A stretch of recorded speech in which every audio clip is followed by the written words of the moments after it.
awalnya dia orang nggak percaya bahwa Indonesia ada pabrik alat tulis. Saya juga Iya. tidak percaya. Karena mereka nggak percaya. Ya, kok bisa? Kok ada? Biasa kan China katanya barang-barang begini. Ya, jadi kita bilang ya ini kita ada. Nah, ini kualitas kita gitu. Founders Theory.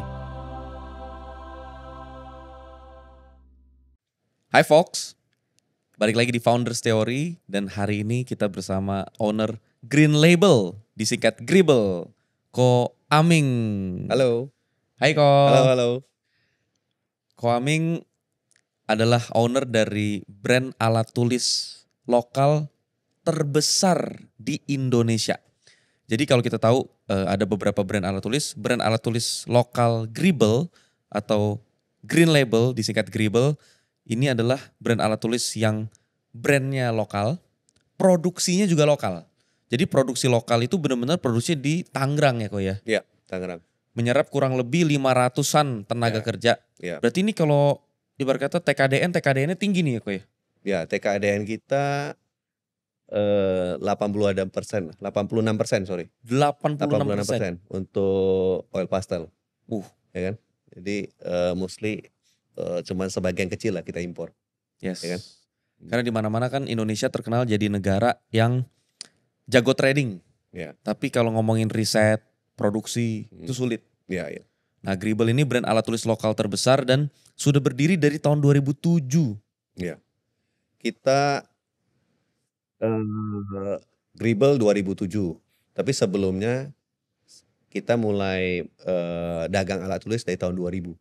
Nah, jadi tahun 2000 kita mulai, saat itu kita jual barang lokal juga dan juga impor. Ya kan? Nah, kita impor, saat itu belum ada brand, kita impor di luar negeri ada merek apa ya kita impor apa adanya. Mulainya dari importir. Dari importir ya. Jadi setelah berkembangnya 2-3 tahun kemudian kita lihat market Indonesia banyak dari dulu ya banyak dikuasai oleh brand-brand luar. Saat itu kita lihat banyak brand Jerman sama Jepang untuk alat tulis ya. Sampai hari ini pun masih bisa kita lihat kan banyak kan yang brand-brand Jerman. Yang di retail market boleh dibilang brand-brand Jerman itu banyak ke display ya kan. Dan kita saat itu cuman pengen gimana sih kita bisa membuat suatu alat tulis yang yang berkualitas yang juga bisa ke display di retail modern gitu loh. Buat ya orang tuh rata-rata taunya Gribble itu produk luar negeri kok. Ya. Aku pertama kali pas ngeliat Gribble ownernya Ko Aming, aku kayak yang bener. Gribble di otak aku tuh Gribble ini model-model kayak ya brand Jerman, brand Swiss, brand Inggris, Gribble. Aku lihat kan Gribble di Gramedia di mana ya. Kita juga sengaja waktu itu pilih nama yang bau-baunya kayak luar negeri. Karena emang saat itu mindsetnya bahwa barang luar bagus. Ya kan? Dan emang saat itu orang selalu bilang, kita dulu orang bilang, lu merek dari Amerika ya, dari Jerman ya, dari Eropa ya. Kita saat itu tidak mengiyakan juga tidak apa, kita senyum aja. Oh iya, biarkan market yang berasumsi. Karena emang saat itu kita juga lagi waktu itu impor. Ya kan? Nah, dan emang kita sengaja pilih panggilan nama brand yang kedengarannya seperti merek luar. Seperti itu. Emang saat itu orang menganggap bahwa barang luar lah yang bagus gitu loh. Sampai hari ini lah kok ya. Orang mikirnya pasti brand luar lebih bagus. Ya. Tapi gini, setelah pemerintahan yang kita rasakan ya, setelah pemerintahan Pak Jokowi, ya kan, itu selalu ayo pakai barang lokal, merek lokal, dan saat itu impactnya besar ke Koko. Nah, impactnya besar. Jadi kurang lebih sejarahnya gini, 2007 kita mulai bangun Gribble, ya kan, dan awal-awal sulit, ya kan, apalagi kita merek lokal, terus juga orang belum tahu sama sekali siapa itu Gribble, bagaimana kualitasnya, ya akhirnya kita awalnya door to door ke sekolah-sekolah untuk memperkenalkan produk kita. Terus juga kita pameran di mall-mall, habis itu ikut book fair, ya kan, kita ikut pameran-pameran. Ya agak lambat progres naiknya. Tapi setelah kita coba waktu itu dikenalkan oleh salah satu media TV, saat itu ada Space Tune. Ya kan? Yang sama Agnes Monica ya. Itu belum tuh. Belum Molang Nah, belum. Space Tune itu TV kartun anak-anak Iyalah, ya. orang pasti tahu Nah, Space cuman Tune. waktu itu hanya bisa ditangkap oleh parabol, pakai parabol. Oh. Jadi kalau dulu daerah Sumatera, daerah Kalimantan, pokoknya luar pulau ya, kebanyakan dia orang pakai parabol. Nah, saat itu juga kita dikenalin ke Space Tune, mahal. Kita bilang nggak punya budget, nggak apa-apa. Kata kenalan kita di Space Tune itu, oh saya kasih murah. Kita coba dulu, ya kan? Kita coba sebulan 2 bulan, lumayan, ada tarikannya, ya kan? Lumayan orang kenal dan ternyata emang benar di luar pulau, di Sumatera, di Kalimantan, nah itu yang lumayan berasa penjualannya. Nah dari pengalaman di Space Tune ini, kita mulai dikenalkan ke TV nasional. Ada temen yang main di TV nasional, habis itu kita dikenalin, kita mulai hitung nih, kira-kira budgetnya berapa nih. Nah kita beranikan diri, saat itu kita coba pakai brand ambassador Agnes Monica. Iya. Dari kurang lebih di 2000, akhir 2010, 2011 lah. Itu Ya. memorable tuh. Nah, Gribble, Agnes Monica, kalau nggak salah tuh launching pensil 2B ya Koy? Ya, pensil 2B, ya kan. Nah, semenjak Agnes Monica itu kita iklan pakai Agnes Monica, ya itu mulai meledak sampai kehabisan barang, ya kan, kosong barang saat itu, ya kan. Ini brand lokal ini, by the way, kisaran omset itu tuh ratusan miliar per tahun. Jadi ini bukan level UMKM lagi, cuman masalah gini, kok orang biasanya taunya tuh brand lokal itu kan alat tulis kan mereka bilang, masa Gribble paling gede? Itu kan brand lokal, ini kan brand lokal, itu kan brand lokal. Aku nggak sebut nama brandnya, tapi hati-hati sama yang namanya brand lokal karena itu kan ngomongin psikologi. Bener, banyak brand lokal di bisnis manapun, terutama di alat tulis banyak brand lokal. Brandnya memang beneran brand lokal, dibikinnya sama orang Indonesia. Tapi barangnya 100% impor, jadi brandnya lokal, dia ngimpor barangnya, terus dia kasih label brand lokal. Nah apakah itu maksudnya brand lokal? Kan bukan begitu maksudnya. Brand lokal itu kan sebisa mungkin ya brandnya lokal tapi produknya juga diproduksi di sini. Ya itu pun kita ngalamin awalnya. Kita 2007 Gribble brand lokal tapi impor. Nah setelah kita mulai 2010, 2011 penjualan mulai meningkat. Nah kita di saat itu mulai berpikir lagi, berkembang lagi, naik satu step lagi. Kita berpikir bagaimana kalau kita bisa untuk produksi di lokal nih, ya kan? Supaya satu kualitas bisa kita jamin, delivery bisa lebih cepat, ya kan? Terus kita mau itu kita bisa lebih banyak belajar lah, ya kan? Dan dengan kita produksi lokal kita bisa benar-benar untuk juga menyumbang, maksudnya tenaga kerja, ya kan? Kita bisa kembangin lah di Indonesia ini, ya kan? Karena kalau kita lihat brand-brand alat tulis yang ada ya seperti Adit ngomong bahwa kebanyakan mostly semua impor, brandnya lokal. Kenapa nggak pada bikin produksi sendiri sih? Apa sih kendalanya kok waktu kok nanganin produksi sendiri nih? Ya itu masalah ya pasti SDM. kalau di pabrik ya SDM, ya kan. SDM-nya bagaimana mengelola semua tim SDM supaya bisa selaras semua untuk produksinya bisa lancar, ya Kalau kan. teknologinya kok? Teknologi kalau kita dulu emang know-how-nya kita ada konsultan dari luar yang ngajarin kita. Nah ini kan jadi ada apa ya namanya kayak transfer knowledge lah. Iya transfer ya. ilmu ke Indonesia transfer ilmu, kan. Ya kan. Yang mana kita dulu nggak tahu bagaimana bikin pensil warna, bagaimana bikin pensil, bagaimana bikin krayon yang bagus. Sekarang kita udah tahu. Dan yang tahu ini bukan cuma kita, berarti tim kita juga yang tahu. Iya. Jadi semua transfer ilmu. Ya kan? Jadi yang dari luar negeri yang bagus gimana kita bisa belajar. Nih kok, ini cuman diskusi nih kok ya, karena aku kenal Komeng udah lumayan lama nih. Semisal kok ada kompetitor mikir gini, brand lokal yang impor. Iya juga ya, kalau produksi dalam negeri lebih murah, dapat TKDN lagi. Udahlah, kita hijack aja timnya Gribble. Orang sekarang kalau ngomong brand lokal yang bisa produksi, ya Gribble kan. Udah kita hijack aja timnya Gribble. Nah itu gimana cara Koko nahan dan sampai selama ini baru Koko doang nih? Ya kalau ini kita kalau misalnya menghijack pastinya udah biasa, udah kan. Tapi bagaimana kita kalau kita di perusahaan itu baik itu kita di tim sales atau apalagi di tim produksi, saya rasa kita memelihara kekeluargaan itu penting ya kan. Jadi dari tim kami yang di pabrik, ya kan, itu sebenarnya dia bukan dari pabrik, dari mulai pabrik, sebelum punya pabrik pun dia udah ikut saya. 500-an orang itu? sebagian, maksudnya orang-orang Orang yang maksudnya PIC yang leadernya, kepalanya. Nah, ya. itu dulunya sebagai apa kok? Ya itu kita mulai dari saya mulai dari awal ya, misalnya saat itu ada yang sampai hari ini ada yang dulu bagian gudang dan sampai hari ini naik level jadi bagian ke purchasing. Karena ya kita anak itu emang tim itu mau dilatih, ya kan? Malah sekarang dia nggak bisa. Sekarang kalau kita hubungan sama China, tetap kita ada hubungan, ada impor ya, sebagian masih ada impor ya kan? Karena kan SKU-nya ada banyak, ada item-item tertentu kan masih ada kan, ya kan?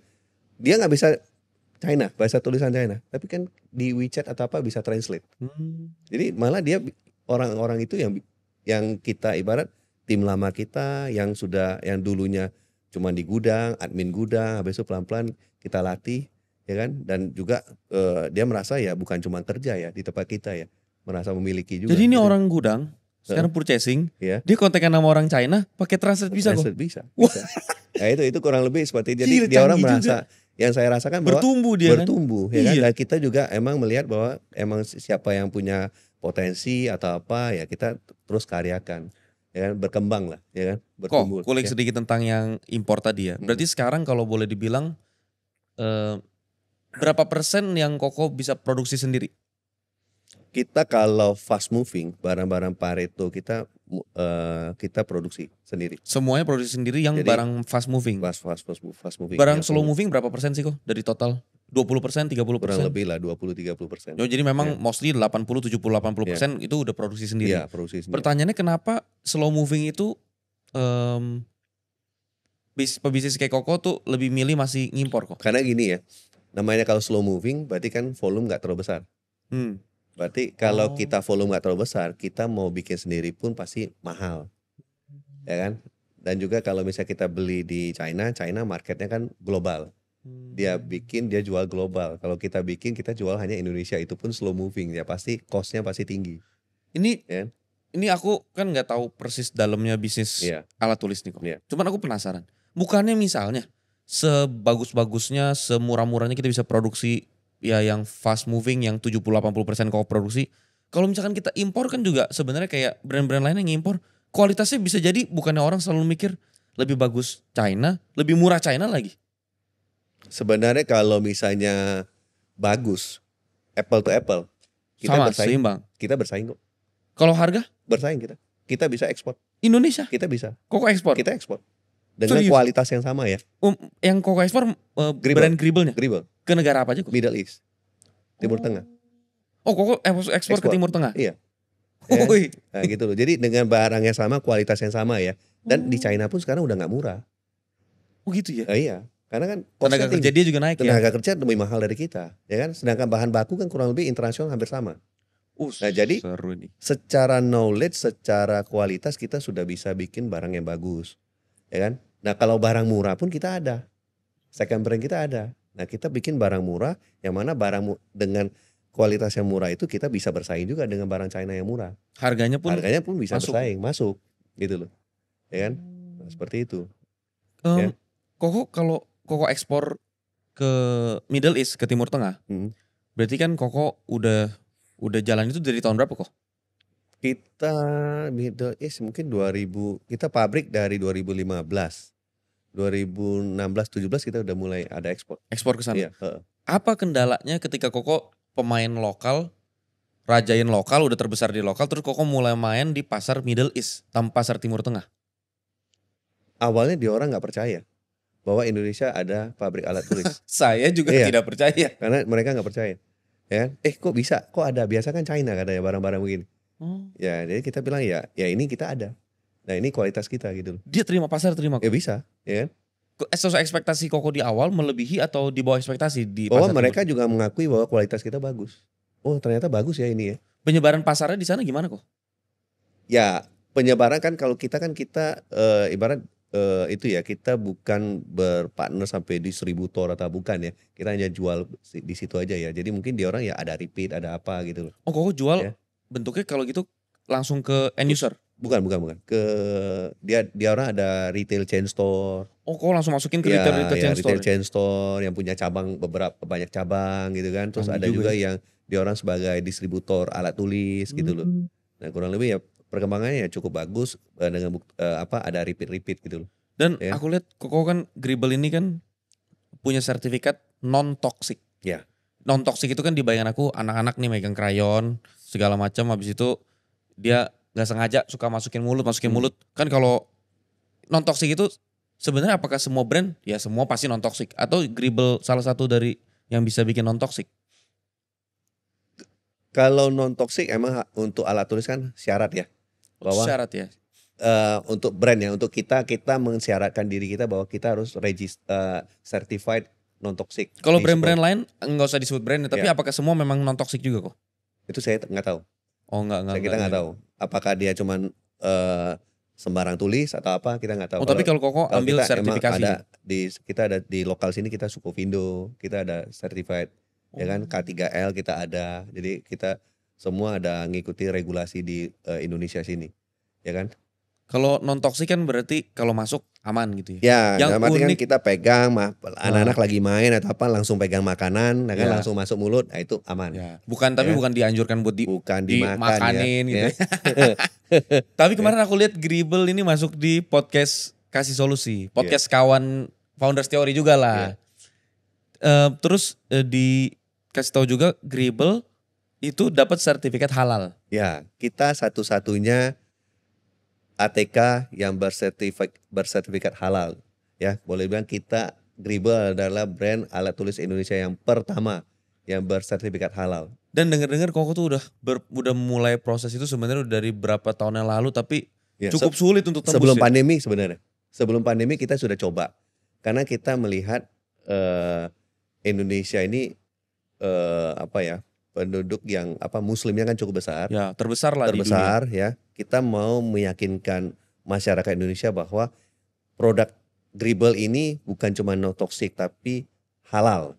Ya kan? Cuman waktu itu kita Ternyata nggak semudah itu juga ya. tidak Ko, semudah. Kita mau, tapi untuk kita mau ke badannya sertifikat halal waktu itu kan MUI ya. Itu kita nggak bisa karena waktu itu dia belum ada regulasi seperti itu. Ya kan? Tapi keinginan kita mau membuktikan bahwa barang kita ini halal loh. Kita nggak pakai macam-macam punya yang bukan yang tidak halal punya bahan baku, dan boleh datang ke pabrik kita untuk audit atau apa, bahwa emang proses kerja kita bersih gitu loh. Ya kan? Nah, ini tapi saat itu banyak kendala yang malah dibilang belum ada regulasi ke arah situ. Ya. Nah, tapi kita mulai prosesnya kayak mulai tahun kemarin ya. Tahun kemarin ya untuk sertifikat halal itu ya. Ya kan? Nah, itu pas ketemu temen ya kan yang bisa konekin untuk sertifikat halal, ternyata bisa diterima, ya itu alhamdulillah, puji Tuhan dah. Ya. Komplit itu ya. Ya kan? Sama kalau ngomongin sertifikat halal, mungkin banyak yang nggak tahu kalau Gribble ini kan kita kan mungkin bisa pakai unsur hewani atau unsur nabati gitu ya, Ko ya. Nabati itu tumbuhan. Kayak ibarat kata sederhananya nih di bayangan aku ya, orang ngewarnain, warnanya terang kan kayak gitu. Ini pensil warna nih, krayon ini bagus, warnanya terang. Lah, kita tuh nggak tahu apakah unsur hewani yang dia pakai atau unsur nabati. Kalau unsur nabati ibarat kata ya mungkin pasti halal ya. Tapi kalau unsur hewani, hewan apaan tuh yang dipakai buat bikin warnanya terang kan gitu. Nah, Gribble pakai ada unsur hewaninya apa gimana kok? Nah, namanya kan oil pastel ya. Itu kan mengandung oil. Minyak ya? Minyak. Minyak apa nih pertanyaannya minyak nih? apa ini? Ya kan? Ya kan? Ya, kalau misalnya kurang lebih kan di oil pastel itu kan pasti ada wax, pigment, sama oil. Namanya oil pastel, oil. Nah, oil apa nih? Nah, kalau kita punya sudah pasti oilnya nabati punya, tumbuh-tumbuhan. Dan udah dapat sertifikat halal. Nah, ya. Itulah Dan kenapa oil itu juga dari lokal, bukan impor punya. Oh, oilnya pun dari lokal. Nah, gitu loh. Jadi kenapa bilang kita punya semua itu, kenapa bisa sampai 86%, yaitu karena kita sudah pakai lokal punya, dan emang pas kita register halal ini emang kita lampirkan vendor-vendor kita. Ya kan, dan emang di lokal sini. Gitu. Dan juga tadi kan Koming ada ngomong tentang semenjak pemerintahan Pak Jokowi itu ini bukan nggak ada unsur politik di podcast ini ya. Ini cuman pengalaman pribadi. Ya mungkin sebelum pemerintah Pak Jokowi juga lokal sudah mulai berjalan dan di masa Pak Jokowi hanya mempercepat prosesnya lah gitu ya. Lebih terekspos lah. Ya. Ya kan? Ya kan? Nah jadi kalau misalnya semenjak itu, ayo pakai produk lokal, bangga buatan Indonesia. Nah di saat kita sudah punya pabrik, kita mulai ekspos tuh. Yang dulu yang orang bilang, lu dari Amerika ya, lu dari Jerman ya, lu dari Eropa ya, kita diam ya. Tapi semenjak kita punya pabrik 2015 kita mulai bikin video-videonya. Kita kan setiap hari ke sekolah tuh, kita tampilkan videonya itu ke sekolah-sekolah, ke guru-guru. Akhirnya guru-guru, wah Gribble ternyata merek lokal ya, udah bagus, merek lokal, terus harga bersaing. Nah inilah yang jadi nilai tambah buat kita gitu loh, ya kan? Gitu. Dan ini yang sedikit menarik dan agak sensitif. Dari kemarin belum dibahas, tapi sebenarnya ini paling menarik nih. Dan agak sensitif. Aku sengaja nariknya Ko Aming. Jadi Israel sama Palestina kan lagi konflik. Sensitif banget nih. Israel sama Palestina lagi konflik. Belak-belakan aja ya kok ya. Aku lihat brand-brand tuh banyak yang diboykot loh kok. Diboykot abis, diboykot. Yeah. Bahkan brand lokal yang ownernya cuman salah apa sih namanya? Salah video cuplikan. Jadi ini ada brand lokal kok, asli lokal. Ownernya mendukung korban perang Palestina. Jadi dengan sampai nangis dan segala macam. Nggak tahu gimana. Ya pasti editornya yang masukin video kali ya. Nggak tahu apakah emang atas dasar unsur owner atau apapun. Pokoknya tapi masukinnya cuplikannya pas cuplikan video perangnya Hamas serang Israel. Wah jadi kan kesannya kayak ambigu nih. Jadi berpihak kemana sih? Kok mendukungnya korban Palestina tapi videonya pas yang Israel diserang gitu kan. Wah dan karena saat itu contoh satu brand dan beberapa brand lain. Brand lokal pun ikut ke boykot semua. Bukan hanya brand yang terafiliasi sama US dan Israel. Jadi sekarang ya kayak gak tahu kok bisa nyambung antara konflik Israel Palestina sama orang pada ngeboikot produk brand US yang koneksi ke Israel. Sampai kemarin kan ya beberapa, aku sih nggak sebut brandnya lah ya, tapi intinya beberapa brand yang besar-besar yang hampir tiap hari pakai. Tapi kemarin pas di podcast kasih solusi kan kita nonton Om Deddy diskusi tentang itu juga ya. Makanya aku mau nanya ke Ko Aming nih. Apakah sejauh ini kok kan kemarin aku juga lihat di Gribble nih ada semacam apa ya, kampanye buat mendukung atau memberikan bantuan kemanusiaan. Sebelum brand-brand yang pada viral-viral itu jalanin, Koko mendukung. Tapi itu kan Gribble ini kan pemakainya banyak kok. Nggak cuman orang muslim. Nah ketika Koko masuk dukungan untuk kemanusiaannya Palestina, menurut aku Koko tuh ngambil resiko terlalu besar buat brand. Karena kan bisa jadi pendukungnya misalnya pro Israel bilang, wah udah gue gak mau pakai Gribble lagi deh. Masa lu ngedukung satu negara satu ini, Israel juga punya korban gitu. Nah kenapa Koko milih malah nempatin ke satu sisi ke korban kemanusiaannya Gaza? Kalau kita lihatnya dari ketulusan hati kita bahwa kita tuh hanya berpihak pada kemanusiaan ya, melihat dari sisi kemanusiaan ya, bahwa kita melihat banyak korban sipil, anak-anak, itu yang menggugah hati kita tuh mau ikut berpartisipasi untuk menyumbang sedikit lah, ya kan? Menyumbang bahwa yang kita lihat bahwa ini kita mendukung dari sisi kemanusiaannya, ya. Kan semisal ada orang bilang gini kok, kita kan produk Indonesia, produk lokal, udahlah sumbang aja dulu orang-orang miskin yang ada di Indonesia, ngapain sumbang ke sana, kita masih banyak orang miskin di Indonesia. Betul.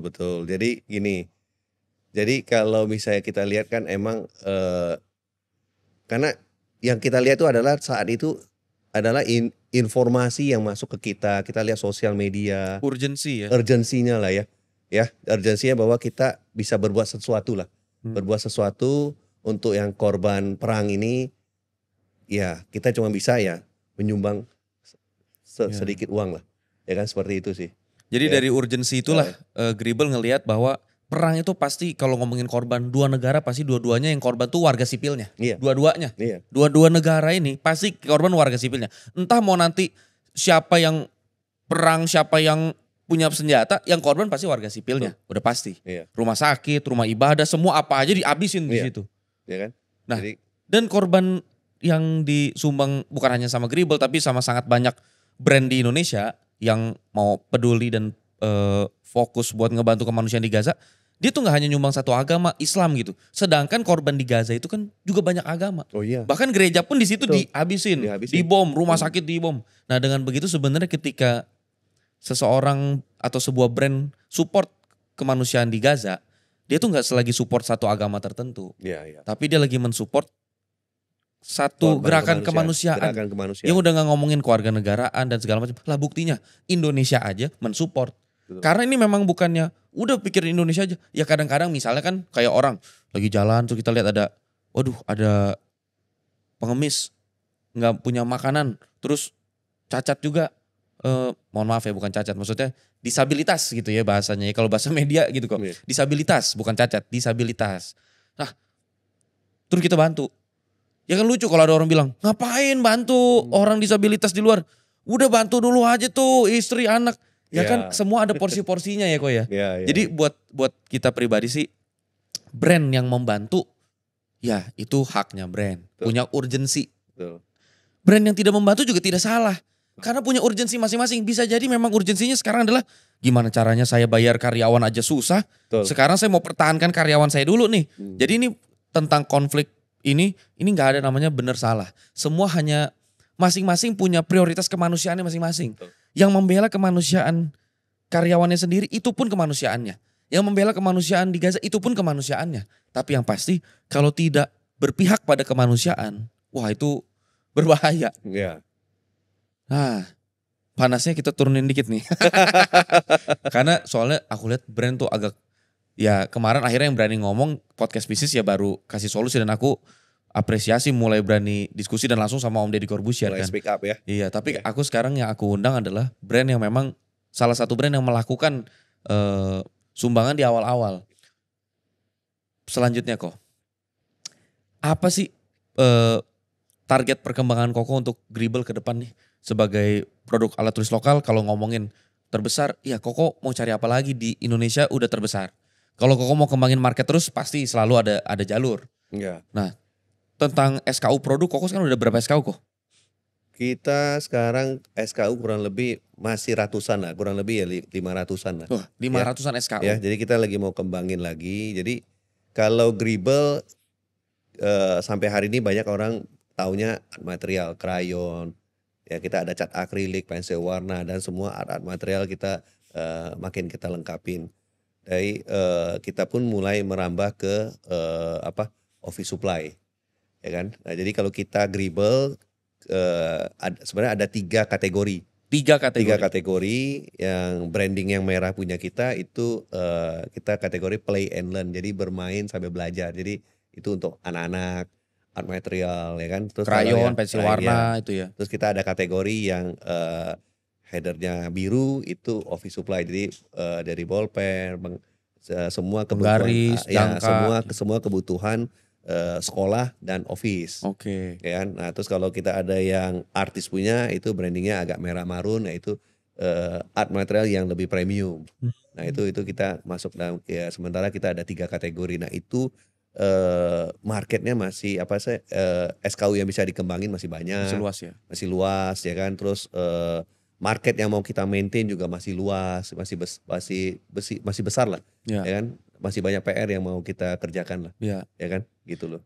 Seingat aku juga Koko pernah diliput majalah Forbes ya kok ya. Ya, Forbes. Sampai masuk cover Forbes ya. Iya, masuk cover Wih, Forbes. Ya. sadis. Saat Masuk itu cover Forbes. kita ikut acara Hive Fest ya. Ya. Hive Fest yang mana saat itu kita terpilih sebagai salah satu brand lokal yang dianggap lah sama Hive Fest ya. Hive Fest saat itu adalah dia Brand agregator ya. Iya, brand agregator ya. Kita Hmm. diundang di situ, terus kita di interview sama sama Forbes ya. Ya. Ya. Koko kan lulusan teknik sipil nih kok ya. Yang orang nggak banyak tahu adalah, wah ini kalau ini memang pebisnis lah gitu ya. Iya. Tapi ini lulusan teknik sipil, harusnya Koko ngebangun bangunan gitu ya. Iya. Gimana cerita dari Jambi merantau lulusan teknik sipil, terus ke sini bikin brand alat tulis lokal terbesar sampai ekspor ke Timur Tengah, masuk majalah Forbes gitu. Apakah dulu waktu Koko jadi mahasiswa teknik sipil, Koko terbayang hari ini? Kepikirannya enggak ya? Kepikiran aja enggak ya? Iya. Jadi ceritanya gini ya. 94 datang kuliah, 98 lulus, 98 Krismon. Ya kan? Lulus Krismon kan teknik sipil ya. Ya. Semua construction semua stop. Iya. Ya kan? Terus saat itu dolar langsung Indonesia rupiah anjlok, ya kan? Langsung saat itu yang mungkin dari 2000-an 2500-an ya? sampai ke 15 ribuan. Nah, tapi ada hikmahnya. Ekspor Indonesia bagus, tiba-tiba barang Indonesia murah. Oh iya. Nah, ekspor Indonesia bagus. Dan saat itu saya sebelum lulus, setengah tahun sebelum lulus saya udah ngelamar kerja, saya dapat kerjaan di pabrik alat tulis. Ngelamar kerja? Iya. Bukannya Koko anak konglomerat kaya raya ke Jambi? Oh, enak aja lu. Hah? Enggak, ngaco lu. Bukan? Ngaco lu. Ya, kita mah biasa. Ya. Koko ngebangun ini bukan pakai modal orang tua? Ya ada di support orang tua tapi minim. Bukan ada puluhan miliar, ratusan Ya, miliar? Mana ada. Modal berapa kok awal bangun bisnis? Dulu ya? Iya. Nggak ada 1M lah. Gak ada 1M, tapi zaman dulu ya? Zaman dulu. Ya tapi lumayan lah. Iya. Ya nggak ada 1M lah. Waduh. Ya kan? Nah jadi. Kok jadi sempet ngelamar kerja kok? Kerja. Saya kerja 2 tahun. Dari 98 sampai 2000. Jadi karyawan? Jadi karyawan. Gaji berapa kok? Sales. 800.000. Ini kok kerja iseng-iseng kan kok bisa kerja sama orang tua? Orang tua bisnis kok? Di Jambi. Bisnis? Iya bisnis. Garment. Oh kenapa gak kerja sama orang tua kok? Ya, karena kita pikirnya waktu itu mau coba itu ya. Mandiri gitu? Mandiri di Jakarta ya. Oh kok kerja di Jakarta 800.000 gaji pertama Koko? Iya. 2 tahun? 2 tahun. Sebagai? Saya marketing ekspor ya waktu itu ya. Oh marketing ekspor. Ya ekspor. Habis itu di situ juga kenalan juga dengan ada yang bagian impor. Setahun di ekspor, ya kan? Setelah itu pindah ke bagian impor. Nah impor saat itu juga minta handle bagian kontak-kontak beberapa langganan lokal. Jadi dari situlah baru tahu bahwa ada customer lokal, pasarnya seperti itu. Di tahun 2000 saya udah langsung mulai kerja barengan sama Koko, sama engkau gua gitu. Tapi Koko emang orang stabil banget ya, dari awal kerja aja udah di alat tulis waktu itu ya, marketing ekspor alat tulis ya. Ekspor alat tulis itu. Sampai sekarang alat tulis itu. Fokus banget. Iya. Ya bisanya cuma itu. Kok, ini ada kamera nih kok. Iya. Aku penasaran doang. Iya. Kalau misalnya Koko mau berterima kasih ke satu orang. Iya. Siapa orang yang paling Koko pengen berterima kasih selama hidup Koko? Membangun Gribble dan ya menjalani hidup Koko sampai sekarang. Satu orang aja dulu. Satu orang ya? Orang tua. Kalau orang tua masih sehat kok. Papa udah pass away, udah meninggal. Papa udah gak ada. Iya. Sorry kok. Iya. Semisal di kamera ini papa mama Koko atau mama Koko lihat. Iya. Tapi anggap aja ada papa Koko juga mewakili seluruhnya. Iya. Apa yang mau seorang Royanto Amin atau Aming ngomongin ke orang tuanya? Hari ini sudah diliput Forbes, jadi brand lokal terbesar, ekspor Timur Tengah. Silakan kok. Iya, thank you papa mama sudah gedein aku ya, dan punya mental dan punya hidup hingga hari ini. Saya ada hari ini itu karena didikan orang tua, ya kan, ajaran orang tua ya, hingga saya bisa jadi orang hingga hari ini, ya kan, karena saya merasa didikan orang tua itu penting.